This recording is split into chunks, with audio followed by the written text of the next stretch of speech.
Recording. So let's analyze this problem first. Two particles A and B, each having a charge Q, fixed. They are fixed with a separation D between them. So I'm just going to draw one particle A, the other particle is B, and both of them have charge Q and Q. And as per the question, these two particles are fixed.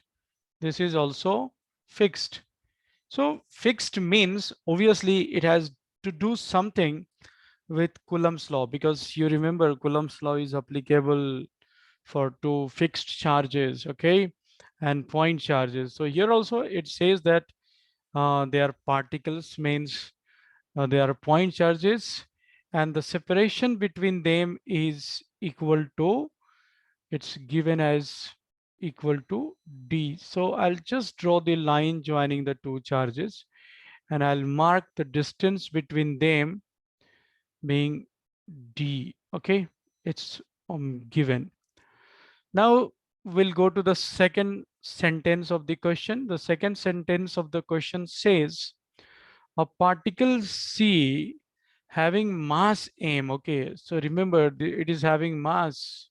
So in electrostatics, whenever you find that the mass of something is mentioned, so immediately you can think of, okay, Newton's second law might be required, or it might be a question of oscillation, it might be a question of kinetic energy, electropotential, electrostatic potential energy. So the moment mass is also concerned, because in electrostatics what we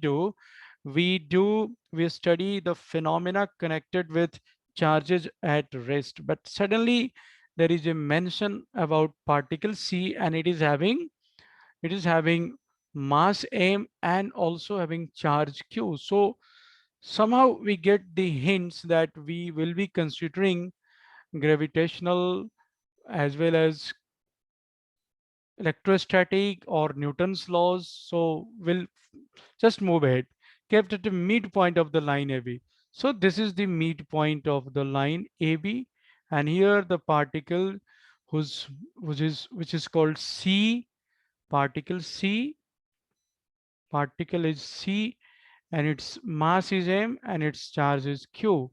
Okay, now the first part of the question is, if it is displaced through a distance x perpendicular to AB, so that means we are going to displace this particle perpendicular to AB, either in the downward direction or in the upward direction. It's not mentioned whether we are going to move it in the vertically upward direction or in the downward direction, but it clearly says if the particle C is displaced through a small distance x, here it is not mentioned as small, but later on we will be considering perpendicular to AB, what would be the electric force experienced by it? Okay, so let's do the first part of the question. I'm displacing the charged particle small q by a small distance, and that distance is equal to x. I'm mentioning that x there. So you see all the charges are of the same sign, q q. So that means this particle C, this particle is C, it will experience a repulsive force from both of the fixed charges. So if I'm going to draw the force by one of the charge, so if I'm going to if I'm going to draw the force of one of the charge, suppose at A, then the force vector will point in this direction. Similarly, the force by the second charge at B will point in this direction. So what we notice that both the forces are symmetrically acting. We can say this is F1, this is F2, this way. And now we need to calculate the value of the force. So as you can see from the figure, this half distance is d by 2, this also d by 2, this perpendicular distance displacement, we had given this was displacement x. So if we consider this distance as r, obviously this distance is also equal to r. So using Pythagoras theorem, I can write that r square is equal to x square plus d by 2 whole square. So I can write it like d square by 4. I can write like this. This is from the geometry of the figure. When we apply the Pythagoras theorem, we get that r is equal to this much. Now, if I'm going to find the force F1, magnitude of force F1, here the charge is Q, okay? The charge is small q at point C. So the force will be equal to kq into a small q divided by r square. And this can be written as kqq divided by r square. That means x square plus d square by 4. Okay. Similarly, there is no need to go into the detail. Similarly, we can write F2 will be equal to KQQ divided by x square plus d square by 4. Exactly, the magnitude of both of them will be same. The direction is different, but magnitude is same because the charge values are same to same. We can see that distance is symmetrical.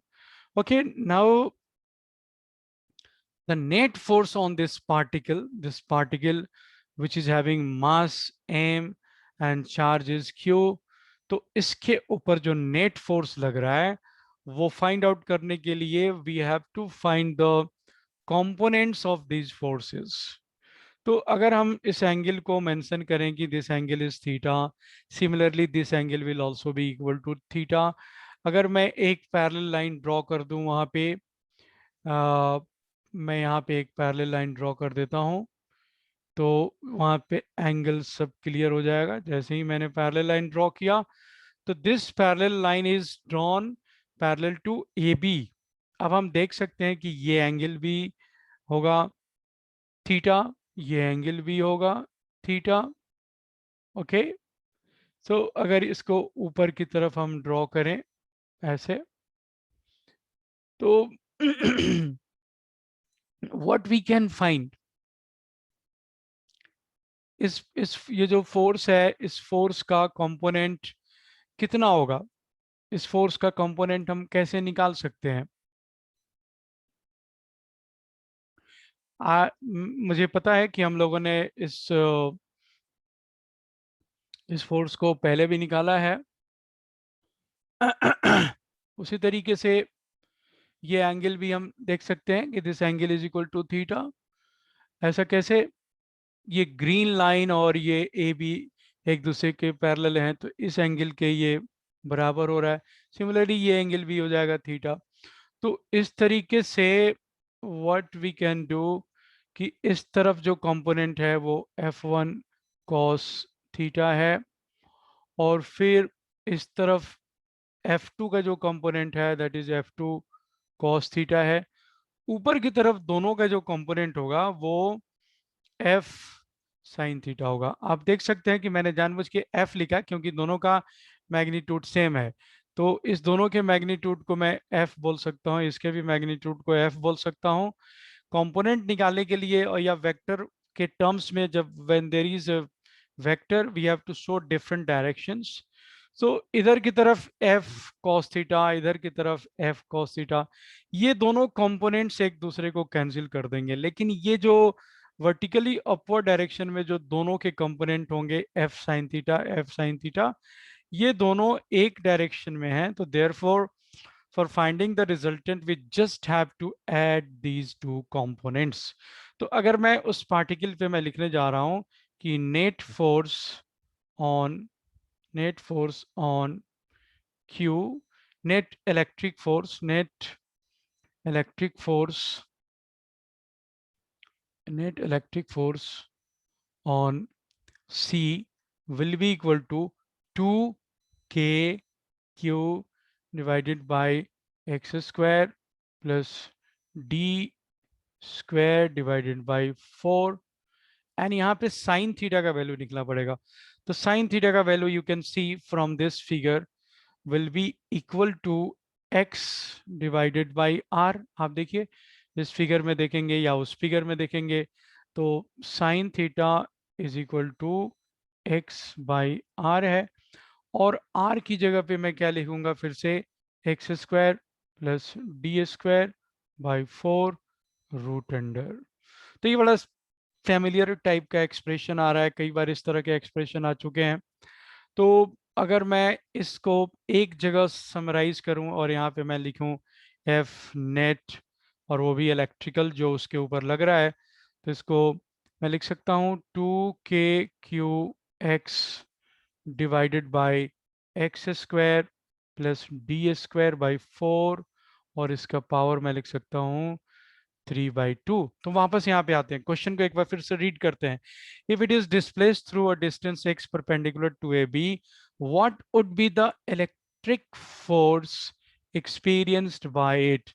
So this is the answer. This is the electric force acting on the particle जो कि वहां पे रखा हुआ है, उसको हमने थोड़ा सा डिस्प्लेस किया हुआ है। ओके, अब यहाँ पे पार्ट बी पे आते हैं। तो ये पार्ट ए तो हमने आंसर निकाल दिया, पार्ट ए का आंसर निकाल दिया, and this is the answer.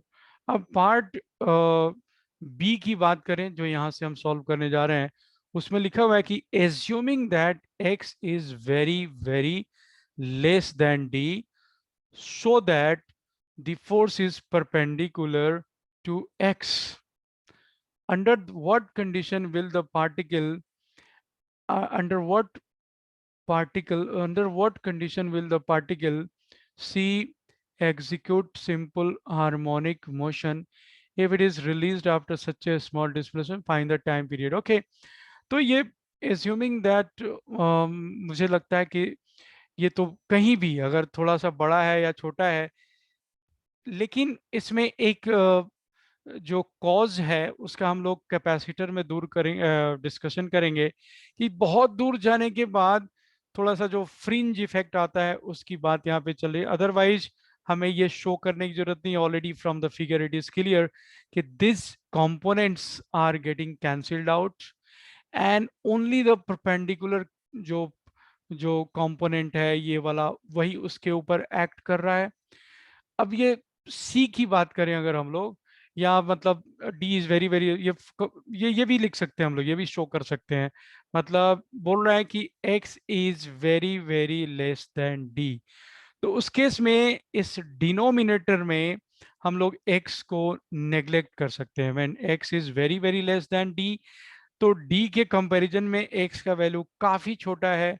तो जैसे कि अगर आप 5 को 2 से डिवाइड करें, या 5 को आप 2 प्लस 0.0001 से डिवाइड करें, बहुत ज़्यादा फर्क नहीं पड़ता है। तो इसी को हम डिनोमिनेटर में इग्नोर करने की बात करते हैं कि ये जो डिनोमिनेटर में एक्स है उसको अगर हम इग्नोर कर दें तो what we see force will be equal to 2k/q(x) divided by, अब आप देख सकते हैं ये कि इसको हम कितना लिखेंगे, इसको हम लिखेंगे dq, और ये भी डिवाइडेड बाई 2q है, ऐसे लिख सकते हैं इसको। तो this is equal to approximately 16k/q(x) divided by dq, ये हुआ। तो फोर्स को हम देख सकते हैं कि फोर्स इज प्रोपोर्शनल, जो फोर्स है that force is proportional to x, क्योंकि इसमें बाकी के सारे कांस्टेंट हैं। ये जो ब्रैकेट में मैं यहाँ पे शो कर रहा हूँ ये सब कुछ 16k/q(d)q ये सारा का सारा कांस्टेंट है। तो मैं यहाँ पे लिख सकता हूँ कि this f is proportional to x। Okay, अब पॉइंट सी की बात करते हैं। पॉइंट सी जो है उसको अगर हम देखें कि सॉरी ये परपेंडिकुलर नहीं था, यहाँ तो मैं गलत पढ़ लिया था। This is proportional to x बात हो रही थी।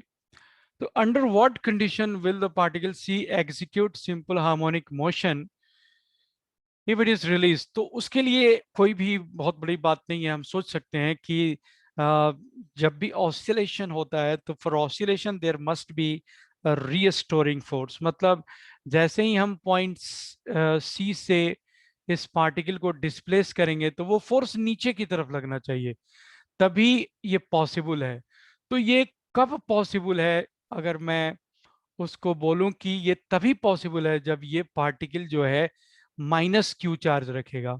तो माइनस क्यू चार्ज रखेगा तो उसका यहाँ पे एक फिगर मैं ड्रॉ करके इमीडिएटली आप लोगों को दिखा देता हूँ कि ये क्यू है, यहाँ पे भी क्यू है, और ये थोड़ा सा जो डिस्प्लेस्ड पार्टिकल है यहाँ से, मतलब डिस्प्लेस किया जा रहा है उसको पॉइंट सी से। तो अगर उसमें फोर्स जो है नीचे की तरफ लगेगा ऐसे, वहां भी फोर्स नीचे की तरफ लगेगा। वो नीचे की तरफ तब लग सकता है जब ये जो स्मॉल चार्ज क्यू है, अगर ये निगेटिव है तभी ये अट्रैक्टिव फोर्स लगता है। तो इसका जो कंपोनेंट, जो वर्टिकल कंपोनेंट होगा इस बार, ये जो टू टू टू टाइम्स ये जो साइन थीटा वाला फोर्स था ये वाला, इस बार ये नीचे की तरफ लगेगा। यही नहीं, अगर उसको हम नीचे की तरफ डिस्प्लेस कर देंगे, अगर हम उसको नीचे की तरफ डिस्प्लेस करेंगे तो वो फोर्स ऊपर की तरफ लगेगा। तो that force will be a restoring force. तो हम जानते हैं कि ऑसिलेशन के लिए ये जरूरी है कि फोर्स जो हो वो रीस्टोरिंग फोर्स हो। बिना रीस्टोरिंग फोर्स के ऑसिलेशन नहीं हो सकता है। तो ये जो पूछ रहा था कि under what condition, question C को फिर से पढ़ते हैं, under what conditions will the particle C execute simple harmonic motion if it is released after such a small displacement? तो उसका आंसर है कि it is possible only when the particle at C is negative q. इसका charge जो है negative Q होगा तभी possible है। अब बात करते हैं कि उसका टाइम पीरियड निकालने की। तो उसका टाइम पीरियड कैसे निकालते हैं, ये आपने ऑसिलेशन पढ़ा हुआ होगा। तो हम क्या देख रहे हैं कि उसके ऊपर जो नेट रिस्टोरिंग फोर्स है उस पार्टिकल के ऊपर, जो यही नेट रिस्टोरिंग फोर्स है, मैग्नीट्यूड यही वाला रहेगा। और एक्स के स्मॉल होने के केस में हमने जो अप्रोक्सीमेशन किया था उस हिसाब से वो जो फोर्स आ रहा है, वो फोर्स कितना आ रहा है, 16 k Q divided by d q and proportional to x. और ये भी देखिए, जब डिस्प्लेसमेंट हम ऊपर की तरफ देंगे तो वो फोर्स नीचे की तरफ आएगा। मतलब एफ को अगर हम वेक्टर टर्म्स में लिखेंगे तो यहाँ पे माइनस साइन लिखेंगे, तो मतलब ऑसिलेशन के कंडीशन यहाँ पे फुलफिल हो रहे हैं। तो इसका जो एक्सेलरेशन होगा वो एक्सेलरेशन कितना होगा, -16 k Q divided by m dq and x। आप जानते हैं कि जो सिंपल हार्मोनिक मोशन का जो इक्वेशन होता है, स्टैंडर्ड इक्वेशन होता है, वो होता है कि acceleration is equal to -omega x, जहाँ पे ओमेगा क्या है, एंगुलर फ्रीक्वेंसी है। तो इन दोनों इक्वेशन को अगर मैं कंपेयर करूंगा तो कंपैरिजन से मुझे पता चलेगा कि this omega is equal to nothing but 16 k Q divided by m dq। ये मैंने लिख दिया यहाँ पे, ये ओमेगा स्क्वायर का वैल्यू है। तो ओमेगा का कितना वैल्यू हो जाएगा, उसी में रूट ये ऐसे डिवाइडेड बाय ये स्मॉल क्यू कहाँ गया, small q, where is small q? Small q is missing everywhere. I'm sorry. Small q is missing everywhere. यहाँ भी small q था ना? Small q is missing everywhere. तो 16 k Q and small q and divided by m dq, omega का value इतना हो गया। अब हम टाइम पीरियड निकालना चाहते हैं, तो time period is given by 2 pi by omega. तो 2 पाई को इससे डिवाइड कर देंगे और थोड़ा सा उसमें सिंप्लीफाई करके आंसर लिखेंगे, तो that is the time period of oscillation.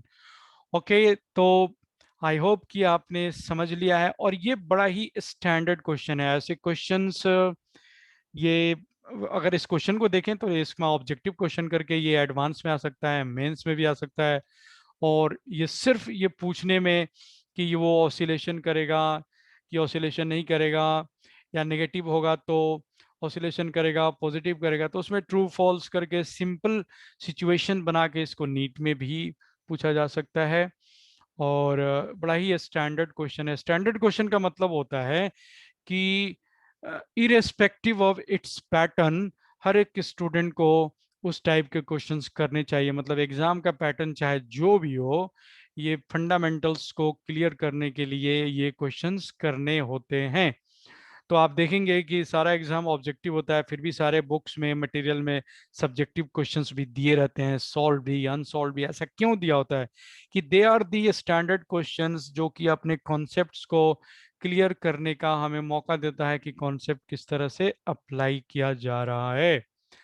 उसके बाद हम लोग एक अगला क्वेश्चन लेते हैं। अगला क्वेश्चन जो था वो एग्जैक्टली उसी क्वेश्चन को फिर से बोला गया है कि repeat the previous problem if the particle C is displaced through a distance x along the line A B. तो अगर मैं इसको थोड़ा सा ऐसे लाइन ड्रॉ कर लूँ ए बी को, और आपको पता है, याद होगा कि यहाँ पे एक क्यू चार्ज रखा हुआ है, यहाँ भी एक क्यू चार्ज रखा हुआ है, बिल्कुल सेंटर में एक स्मॉल क्यू चार्ज रखा हुआ है, और डिस्टेंस जो है वो डी एज यूजुअल पीछे जैसा था वो वैसे लेंगे। तो ये भी d/2 हो गया, ये भी d/2 हो गया। ओके। और अब मैं इसको कहीं राइट हैंड की तरफ थोड़ा सा x से डिस्प्लेस कर ले रहा हूँ। मतलब इधर की तरफ मैंने डिस्प्लेस कर दिया x से। ये पॉइंट C था आपका। ओके।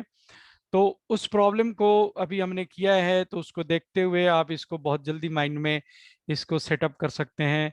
इसका एनालिसिस जो है सिर्फ यही है कि फिगर बन गया, और कुछ जो स्मॉल चार्ज सी रखा हुआ है वो बिल्कुल सेंटर में है, बिल्कुल पिछले वाले केस की तरह रखा हुआ है।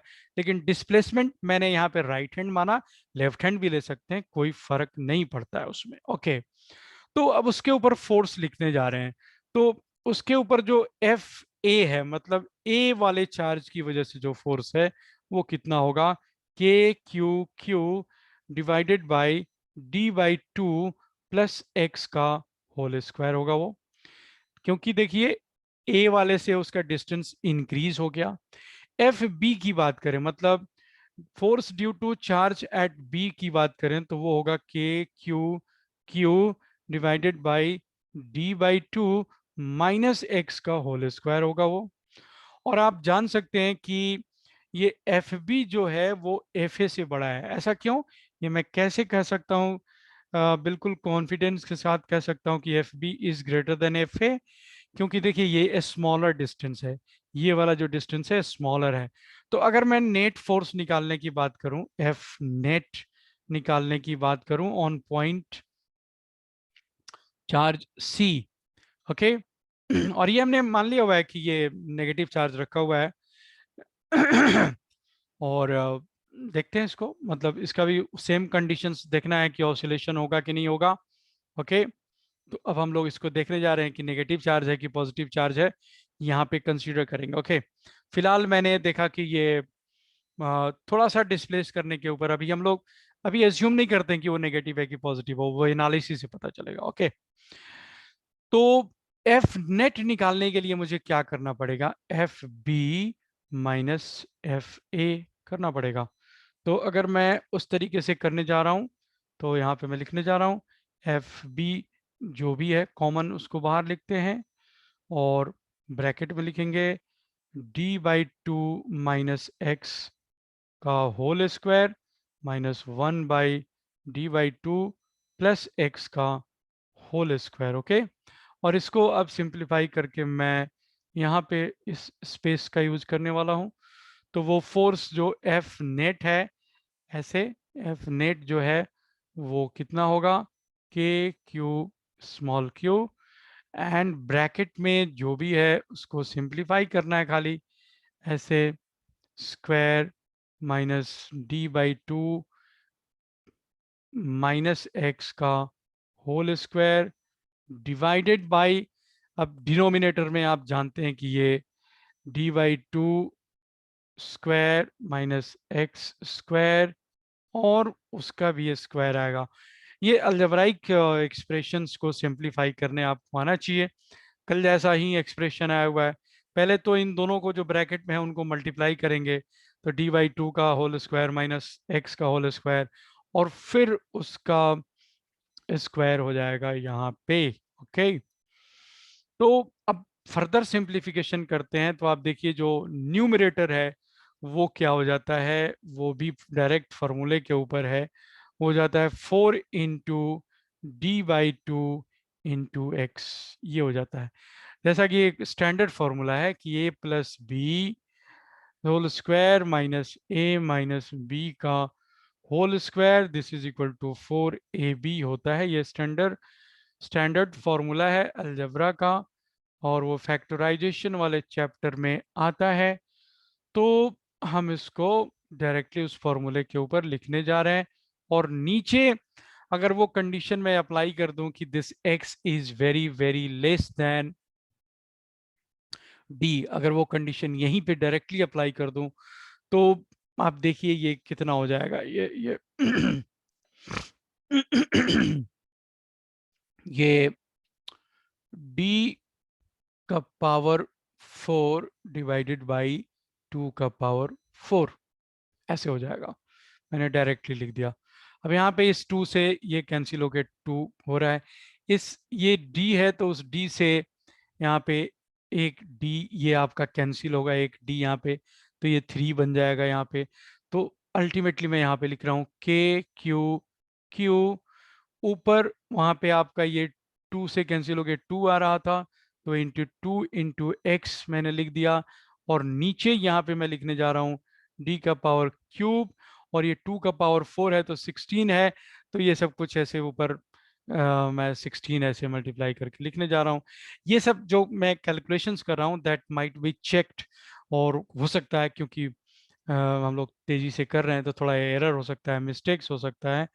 तो अब मैं अगर इसको लिखूं तो that is going to be 32 k q q divided by d q and x। तो f नेट जो आ रहा है वो फिर से आप देखिए कि x के प्रोपोर्शनल आ रहा है, x के प्रोपोर्शनल है। ओके, अब हम सोचते हैं कि ये क्या होगा, मतलब उसका जो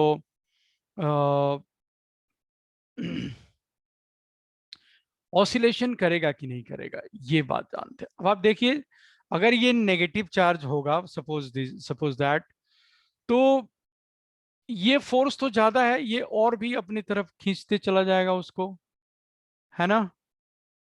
लेकिन अगर ये पॉजिटिव चार्ज है, अगर ये पॉजिटिव चार्ज है तो ये रिपल्सिव फोर्स होगा। तो जैसे रीस्टोरिंग फोर्स क्या होता है, यहाँ पे इस चार्ज क्यू को रखा हुआ है, मैं इधर धक्का दे रहा हूं, तो वो रिपल्सिव फोर्स एक्स्ट्रा इधर की तरफ ज्यादा होना चाहिए, तभी उसको रीस्टोर करेगा।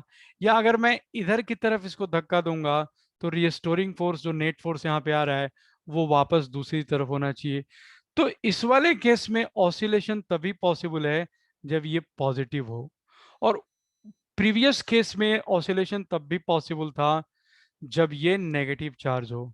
तो दोनों केस को आई थिंक आप अच्छी तरह से समझ रहे हैं कि ऑसिलेशन के लिए क्या होता है, ऑसिलेशन के लिए रीस्टोरिंग फोर्स होना चाहिए, रीस्टोरिंग फोर्स होना चाहिए।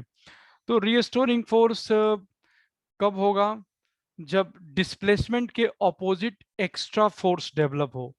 तो अगर हम ये नेगेटिव लेते हैं तो डिस्प्लेसमेंट करने से एक्स्ट्रा फोर्स उसी डायरेक्शन में, नेट फोर्स उसी डायरेक्शन में क्रिएट हो रहा है, तो that is not restoring force, वो तो एक्सिलरेटिंग फोर्स है। थोड़ा सा डिस्प्लेस करते ही वो इधर एक्सिलरेट हो जाएगा, बी के साथ जाके वो चार्ज मर्ज हो जाएगा। लेकिन अगर हम इसको पॉजिटिव क्यू मानते हैं तो उस केस में अगर मैं दाहिने डिस्प्लेस करूंगा तो बाई की तरफ रीस्टोरिंग फोर्स होगा एंड वाइस वर्सा। तो उस केस में हम बोलेंगे कि ये कर सकता है, ऑसिलेशन करेगा और ऑसिलेशन का फिर से जो हम एक्सेलरेशन निकालेंगे तो वो क्या हो जाएगा, वो 32 k d q divided by m dq ऐसा लिखेंगे, ये है। Okay, acceleration. तो उसको फिर से कंपैरिजन करेंगे, एक्सेलरेशन जो होता है, और ये माइनस साइन इसलिए क्योंकि डिस्प्लेसमेंट के ऑपोजिट जा रहा है, तो यहाँ भी माइनस साइन होता है। फिर यहाँ पे ओमेगा स्क्वायर एक्स से कंपैरिजन करेंगे, और ओमेगा आ जाएगा यहाँ पे फिर से 32 k q divided by m dq root under, और t इज इक्वल टू फिर से 2 पाई बाई ओमेगा। तो I am not going into this detail much because शायद आपने अभी हाल ही में अपना ऑसिलेशन चैप्टर कंप्लीट किया है, तो आपने ऐसे दूसरे सिचुएशन वाले क्वेश्चंस किए भी होंगे इलेक्ट्रोस्टैटिक्स को मर्ज करके। और आपको मालूम है कि आईआईटी एडवांस्ड जो है वो इस बात के लिए जाना जाता है कि उसमें 3 3 4 4 चैप्टर के कॉन्सेप्ट्स को मर्ज करके क्वेश्चंस पूछे जाते हैं। तो ये सब बड़ा फेमिलियर पॉपुलर टॉपिक है जिसके क्वेश्चंस पूछे ही जाते हैं। I hope you can understand, और कोई अगर डाउट होगा तो पूछ सकते हैं। ये बहुत कॉम्प्लिकेटेड नहीं है, बहुत ही मतलब मीडियम, इसका मतलब रेटिंग देंगे तो it will be only a medium grade question difficulty level की जहां तक बात करें। हाँ, कॉम्प्लेक्सिटी है क्योंकि इसको हमने ऑसिलेशन से इसको रिलेट किया गया है, तो that's why it's very important. Okay, so अब हम लोग नेक्स्ट क्वेश्चन की तरफ आते हैं। नेक्स्ट क्वेश्चन जो कि इस फॉर्मूले पे है, इस रिलेशनशिप पे है, ये minus d v by d x वाला जो रिलेशन है, या d v by d r वाली बात होती है इलेक्ट्रिक फील्ड। या मैंने कल ये भी बताया था, परसों ये भी, कि अगर वेक्टर में लिखेंगे तो इसको ऐसे लिखते हैं डेल वी, ऐसे लिखते हैं, वेक्टर टर्म्स में लिखते हैं। और डेल के बारे में आपको मालूम ही है कि डेल जो होता है वो होता है D by d x I cap plus plus, आपको ये सब कल बताया हुआ है, मैंने याद होना चाहिए। तो यहाँ पे इस क्वेश्चन को पढ़ते हैं हम लोग, इस क्वेश्चन को पढ़ते हैं। और एन इलेक्ट्रिक फील्ड एग्जिस्ट, और ये यूनिट दिया हुआ है इस तरीके से, न्यूटन पर कूलम की, exist in A space if the potential at the origin is taken to be zero, find the potential at 2m। अब ये थोड़ा सा मतलब क्वेश्चन जो है यहाँ पे क्लियरली नहीं है, तो हम उसको यहाँ से क्वेश्चन को देखेंगे। क्वेश्चन इस तरीके से है, एन इलेक्ट्रिक फील्ड जिसका वैल्यू जो है 20 आई कैप प्लस 30 जे कैप न्यूटन पर कूलम के फॉर्म में दिया गया है। तो हम उस क्वेश्चन को वहीं से पिक करते हैं, मैं उसको लिखने जा रहा हूँ। वो मैंने कॉपी किया था लेकिन वो कॉपी नहीं हुआ है इस वाले में, मतलब जूम में वो नहीं हो पाया है। तो जो इलेक्ट्रिक फील्ड है, उस इलेक्ट्रिक फील्ड का वैल्यू जो दिया हुआ है that is 20 I cap plus 30 J cap, and that is Newton पर कूलम के हिसाब से दिया हुआ है। तो उस वहां पे हमें find the potential at 2 meter, 2 meter मतलब एक्स वाई कोऑर्डिनेट दिया हुआ है ये। तो आप इस एक्सप्रेशन से अगर आप देखें, इस एक्सप्रेशन का जो इंटीग्रल फॉर्मेट होता है वो क्या होता है, एक तरफ dv लिखेंगे, दूसरी तरफ क्या लिखेंगे, माइनस ई डी आर लिखेंगे। तो अगर इसको इंटीग्रेट करेंगे तो हम इस सवाल को सॉल्व कर पाएंगे। मतलब यहाँ पे फाइंड क्या करना है, पोटेंशियल फाइंड आउट करना है हमें, पोटेंशियल एट दिस पॉइंट। तो इसको इंटीग्रेट करने का है जीरो से लेके, ओरिजिन से लेके किसी पर्टिकुलर पॉइंट पे हम जहाँ पे पोटेंशियल v है वो करने जा रहे हैं। और राइट हैंड साइड में जो हम इसको इंटीग्रेट करने जा रहे हैं, अगेन जीरो से लेके 2, 2 तक हम इसको इंटीग्रेट करने जा रहे हैं। अब जो डी आर वेक्टर है, डी आर आप तो जानते हैं कि ये वेक्टर होता है, डी आर वेक्टर होता है।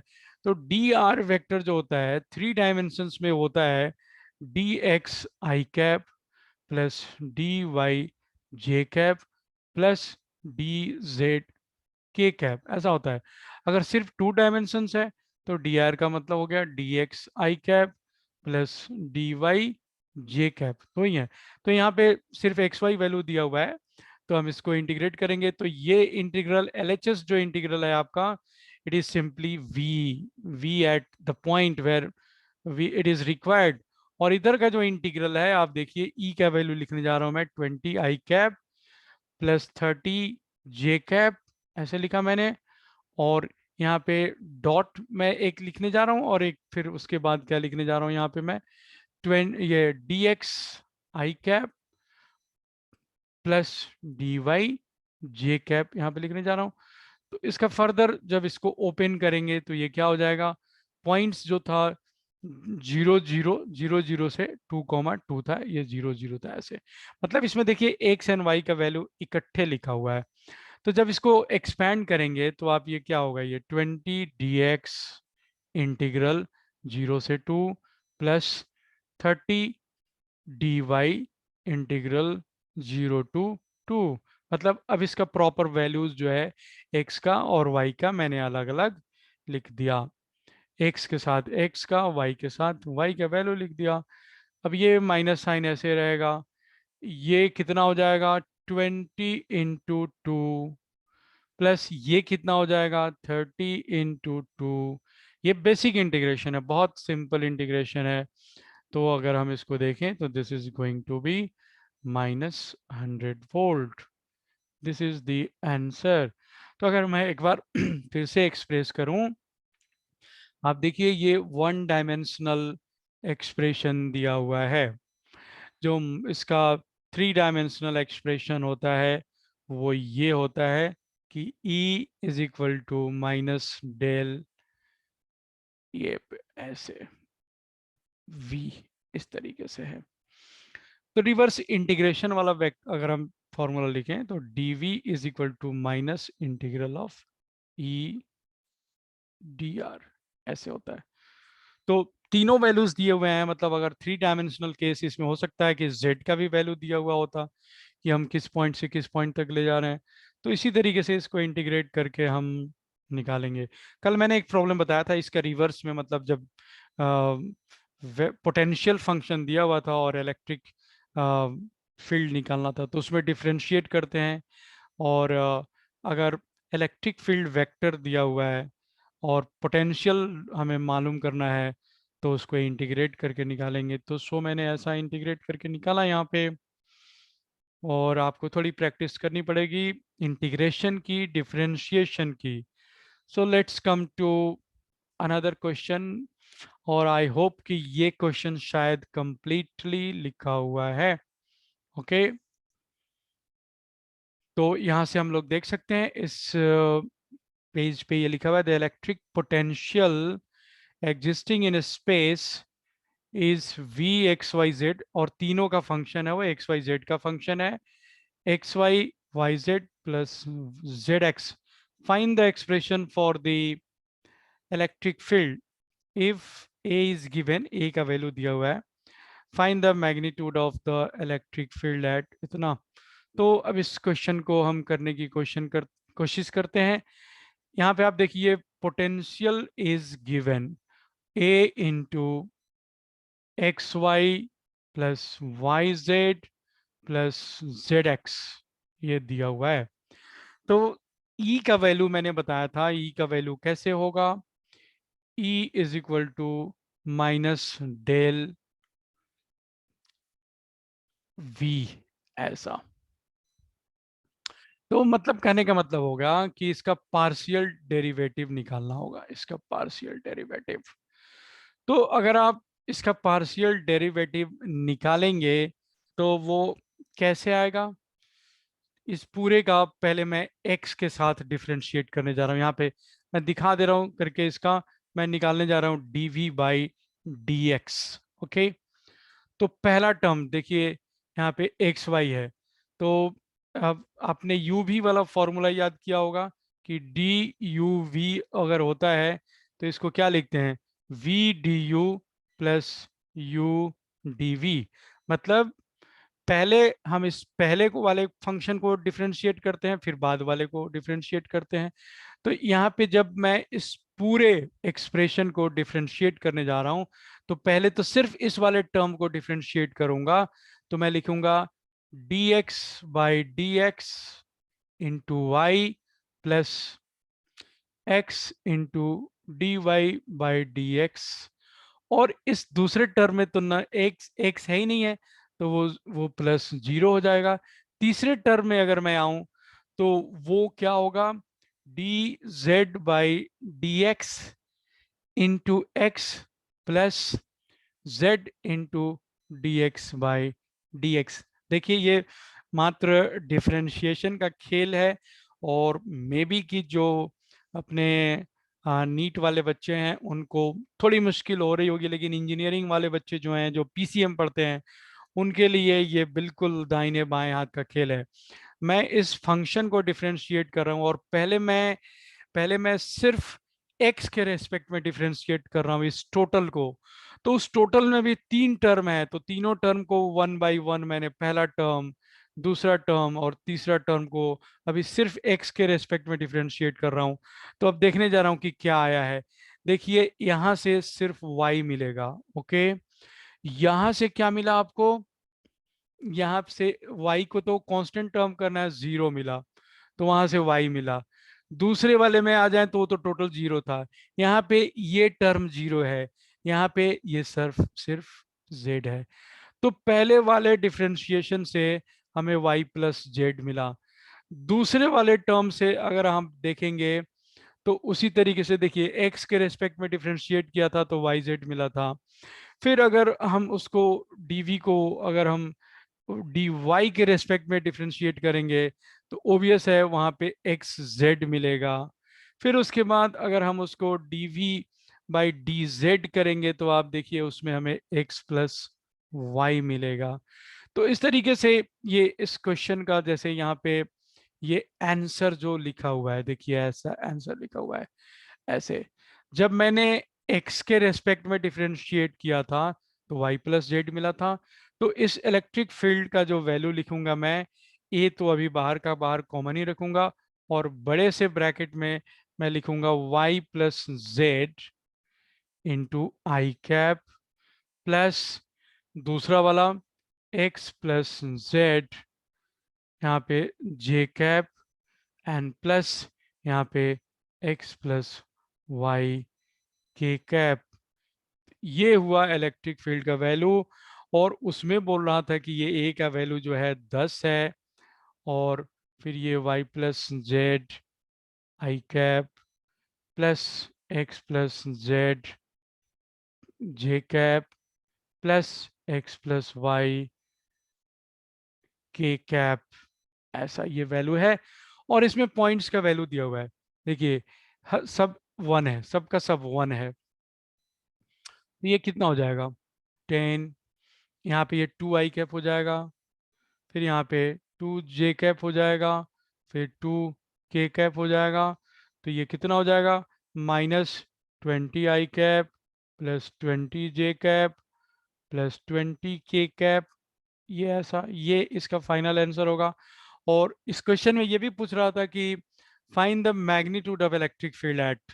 तो अब वहां पे इस इलेक्ट्रिक फील्ड का जो मैग्नीट्यूड है, इसका जो मैग्नीट्यूड है वो क्या होगा, इसी इन्हीं सब का अंडर स्क्वायर होगा, 20 square plus 20 square plus 20 square root under which is equal to root under 1200, जो कि अप्रॉक्सीमेटली वही 34.64 आंसर आएगा। ओके, तो इस क्वेश्चन में मुझे लगता है कि थोड़ा सा एक बार फिर से एक्सप्लेनेशन दे दूं, और वो भी इस डिफरेंशिएशन का इंटीग्रेशन दे दूं। यहाँ पे आप देखिए कि जो फंक्शन है वो इस तरह का फंक्शन है, ये फंक्शन है।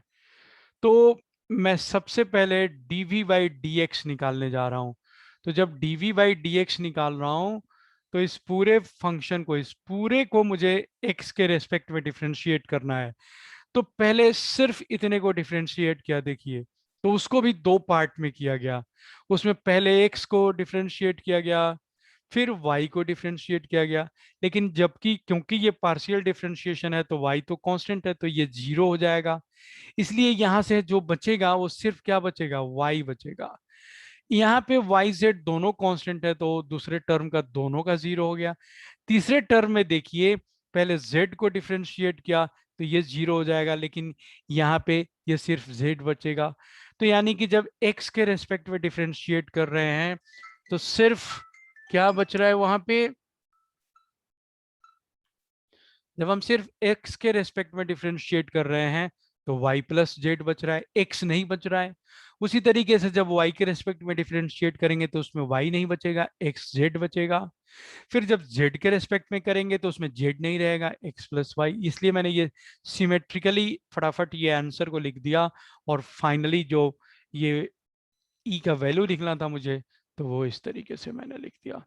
आई होप कि आपने इसको समझ लिया होगा, और आपको ये जरूर ये आया होगा समझ में। अगर नहीं समझ में आया होगा तो आप बाद में फिर मुझसे पूछ सकते हैं। ओके, तो लेट्स मूव फॉरवर्ड। हम लोग आगे, कोई क्वेश्चन नहीं है लेकिन हम लोग वहीं से क्वेश्चन उठाएंगे। और ये बड़ा इंपॉर्टेंट क्वेश्चन एक यहाँ पे देखने को मिल रहा है। ये क्वेश्चन जो क्वेश्चन नंबर 6 लिखा हुआ है उसकी बात करते हैं, यहाँ पे। अगर मैं यहीं पे इसको सॉल्व करने की कोशिश करूं, क्वेश्चन नंबर 6 को मैं यहीं पे सॉल्व करने की कोशिश करूं, तो इसी फिगर को मैं आपको दिखा दूं, थोड़ा सा लार्ज करके दिखा दूं। Can you see the screen? Chat में आंसर दीजिए, can you see the screen? जो मैंने स्क्रीन खोल रखा है, ये स्क्रीन आपको दिख रहा है? क्वेश्चन नंबर आपको दिख रहा है?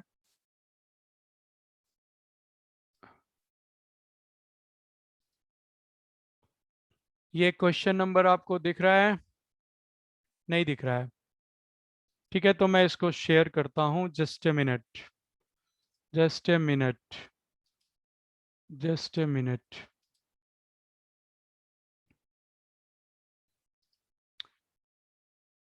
Now can you see the question? Can you see? Very good, okay okay. तो ये क्वेश्चन नंबर 6 की बात कर रहे हैं, क्वेश्चन नंबर 6। ये बहुत इंपॉर्टेंट क्वेश्चन है। इसको थोड़ा मैं और भी इनलार्ज कर देता हूं आपको दिखाने के लिए। ऐसे यहाँ पे क्वेश्चन क्या है कि some equipotential surfaces are shown in the figure. What can you say about the magnitude and direction of the electric field? तो पहले फिगर नंबर 1 यानी कि फिगर ए की हम लोग बात कर लेते हैं। ओके, फिगर नंबर 1 की हम लोग बात कर लेते हैं। ऑलराइट, आप देख सकते हैं इसमें कि जब हम इस डायरेक्शन में जा रहे हैं, ये डायरेक्शन मैंने ड्रॉ किया, तो पोटेंशियल क्या हो रहा है? Potential is increasing. इसमें पोटेंशियल जो है वो इंक्रीज होते जा रहा है। ओके, तो आप पॉइंट चार्ज का एक सिचुएशन देखिए। ये पॉइंट चार्ज है, और वहाँ से इलेक्ट्रिक फील्ड लाइंस बाहर जाता है, और वहाँ पे पोटेंशियल सरफेसेस जो होते हैं वो कुछ इस तरीके से कंसेंट्रिक होते हैं। और हम क्या देख रहे हैं कि इलेक्ट्रिक फील्ड का तो डायरेक्शन ऐसे होता है, और उसके ऑपोजिट में अगर हम जाते हैं, if we move opposite to the electric field, then the potential increases. Clearly ये मान लो कि एक पॉजिटिव चार्ज है, पॉइंट चार्ज है, फिक्स्ड है। उसी नॉलेज को हमारे, जो हमारी जानकारी है उसको यहाँ पे हम इम्प्लॉय कर रहे हैं। तो व्हाट वी सी कि इलेक्ट्रिक फील्ड का डायरेक्शन तो away from the positive charge होता है, तो ये इलेक्ट्रिक फील्ड का डायरेक्शन है, इस डायरेक्शन में जा रहा है। और उस डायरेक्शन के हम अगर ऑपोजिट मूव करते हैं, तो पोटेंशियल यहाँ पे देखिए V1 V2 V3 जो भी होता है, पोटेंशियल इंक्रीज होता है इस डायरेक्शन में। मतलब इलेक्ट्रिक फील्ड के ऑपोजिट डायरेक्शन में इलेक्ट्रिक फील्ड इंक्रीज हो रहा है। इसका मतलब ये हुआ कि यहाँ पे इस फिगर में अगर हम बात करें, तो इलेक्ट्रिक फील्ड का जो डायरेक्शन होगा, आप समझ सकते हैं ये इलेक्ट्रिक फील्ड का डायरेक्शन होगा बिल्कुल इसके ऑपोजिट। ऐसा होगा, ऐसा होगा इलेक्ट्रिक फील्ड का डायरेक्शन। ठीक है, मतलब इसके इस ये जो पैरेलल लाइंस ड्रॉ किए गए हैं, एक तो ये इक्विपोटेंशियल सरफेसेस हैं, तो जो फील्ड लाइंस होता है बिल्कुल इसके परपेंडिकुलर होता है। तो अगर मैं इसके ऊपर परपेंडिकुलर ड्रॉ करूं तो ये परपेंडिकुलर ड्रॉ कर दिया मैंने। तो मतलब इलेक्ट्रिक फील्ड लाइंस जो है बिल्कुल इस डायरेक्शन में है, ये इलेक्ट्रिक फील्ड लाइंस का डायरेक्शन है। तो आप देख सकते हैं कि ये जो एक्स एक्सिस है, उस एक्स एक्सिस से वो कितना एंगल बना रहा है, ये आप देख सकते हैं। ये एक्स एक्सिस से कितना एंगल बना रहा है आप देख सकते हैं। ये एंगल 60 डिग्री है, ये एंगल 60 डिग्री है। तो हम बोल सकते हैं कि जो ई फील्ड, इलेक्ट्रिक फील्ड है, वो at 120 degree from x axis से 120 डिग्री के एंगल पे है वो ई का डायरेक्शन। और उसका मैग्नीट्यूड निकालना है मुझे। तो मैग्नीट्यूड कैसे निकालूंगा मैं?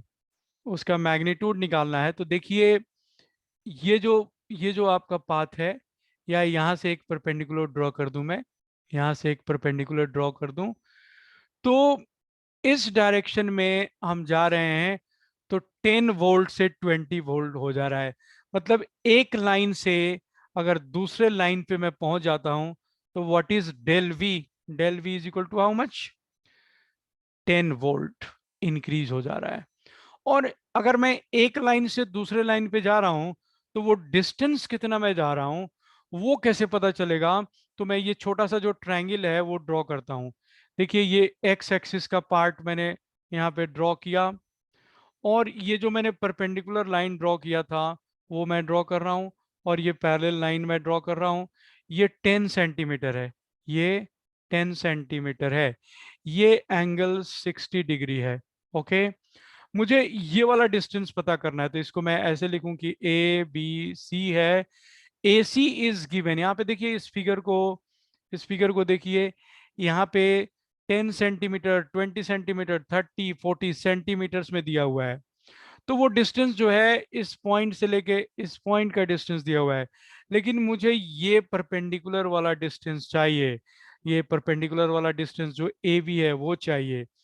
तो ये कितना होगा? इस ट्रायंगल से, इस राइट एंगल ट्रायंगल से मैं पता कर सकता हूँ कि this A B will be equal to 10 cos 60 degree. Okay, 10 cos 60 degree. देखिए, इसमें ये हाइपोटेन्यूज है, ये ये आपका क्या है? आ रही है बात समझ में कि नहीं आ रही है समझ में? हम्म, ठीक है।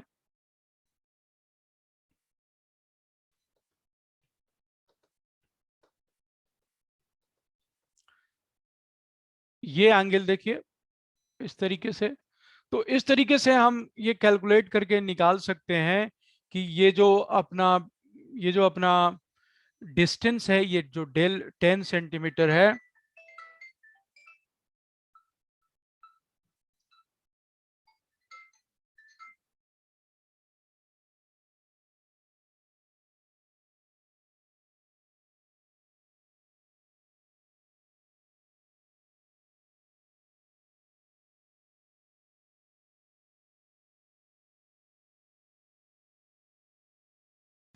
सर का फोन आ गया था, जस्ट अ मिनट। तो इस तरीके से डेल भी तो 10 वोल्ट है। जो डेल एक्स हम निकालने की बात कर रहे हैं वो 0.1 डिवाइडेड बाई 1/2 हो जाएगा। तो दैट इज इक्वल टू 0.2। तो इस तरीके से जो ई होता है वो होता है minus del V divided by del x, ऐसा। तो इसको हम देखेंगे कि द मैग्नीट्यूड जो है हो गया उसका 200 हो जाएगा। ओके।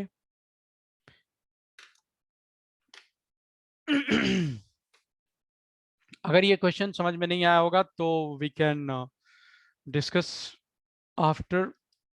कोई जिसका भी डाउट होगा वो फिर से पूछ लेगा। हम लोग वापस अपने इस वाले पे आते हैं।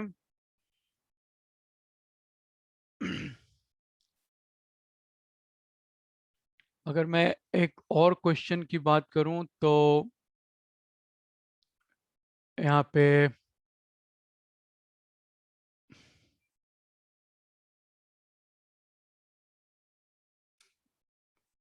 I hope you can see the screen. मैं यहाँ पे एक ट्रायंगल ड्रॉ करने जा रहा हूँ। क्वेश्चन एक सॉल्व करना है मुझे, तो एक मैं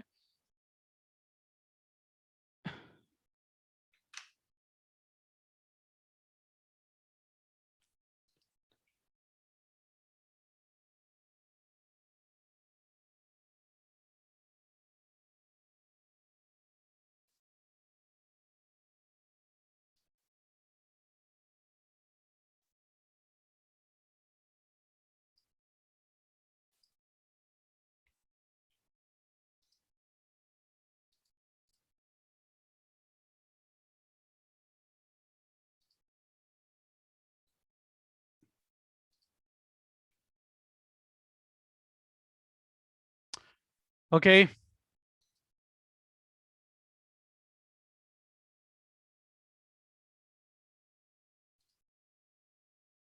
ओके, तो मैं यहाँ पे एक ट्रायंगल ड्रॉ कर रहा हूँ। मैं फिर से ड्रॉ कर लेता हूँ, कुछ डिस्टरबेंस आ गया था तो I was just taking up that disturbance.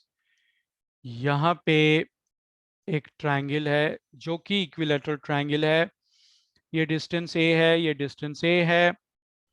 यहाँ पे -2q चार्ज रखा हुआ है, यहाँ पे एक +q है, और यहाँ पे एक, या यहाँ पे +2q रख देते हैं, यहाँ पे एक -q है, और यहाँ पे भी एक -q चार्ज रखा हुआ है।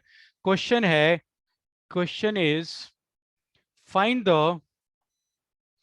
द नेट इलेक्ट्रिक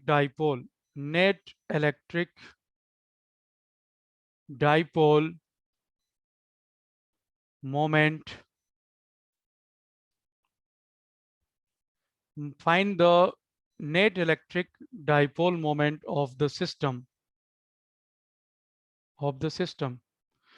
तो इस सिस्टम की हमें फाइंड आउट करना है कि इस सिस्टम का इलेक्ट्रिक डाइपोल मोमेंट कितना है। जैसे यहाँ पे देखिए, ये क्वेश्चन जो है इसमें क्या है कि एक इक्विलेटरल ट्रायंगल है, तो इसके दोनों वर्टेक्स पे एक एक नेगेटिव चार्ज, यहाँ पे एक नेगेटिव चार्ज यहाँ पे रखा हुआ है, और यहाँ पे 2q चार्ज रखा हुआ है। तो इसमें क्या हम समझ सकते हैं कि basically we have two dipoles. तो आप जानते हैं कि डाइपोल मोमेंट जो होता है वो माइनस से पॉजिटिव चार्ज की तरफ होता है। जानते हैं आप कि माइनस से पॉजिटिव चार्ज की तरफ होता है। तो बेसिकली जब यहाँ पे टू क्यू चार्ज रखा हुआ है, तो इसका मतलब क्या हुआ कि एक डाइपोल मोमेंट जो है वो इस डायरेक्शन में पॉइंट कर रहा है, और जो दूसरा डाइपोल मोमेंट है वो इस डायरेक्शन में पॉइंट कर रहा है। और इस डाइपोल मोमेंट का मैग्नीट्यूड कितना हो गया, ए इंटू क्यू, और इसका भी डाइपोल मोमेंट हो गया ए इंटू क्यू। ये एंगल है 60 डिग्री। तो इस 60 डिग्री एंगल को लेके अब हमें नेट डाइपोल मोमेंट जो निकालना है, नेट इलेक्ट्रिक डाइपोल मोमेंट जो होगा उसका मैग्नीट्यूड कितना होगा, ए क्यू का स्क्वायर प्लस ए क्यू का स्क्वायर प्लस, आप जानते हैं कि जब 60 डिग्री एंगल होता है तो यहाँ पे फिर से 2 AQ into AQ cos 60 degree, और ये सब कुछ रूट अंडर है। तो रूट अंडर होने के बाद ये टोटल सॉल्व क्या आता है, √3 AQ। अच्छा, अब मैं जा रहा हूँ कि इस वीडियो को तो ऑफ करने जा रहा हूँ, और मैं आप लोगों को डाउट पूछने के लिए बोलने जा रहा हूँ।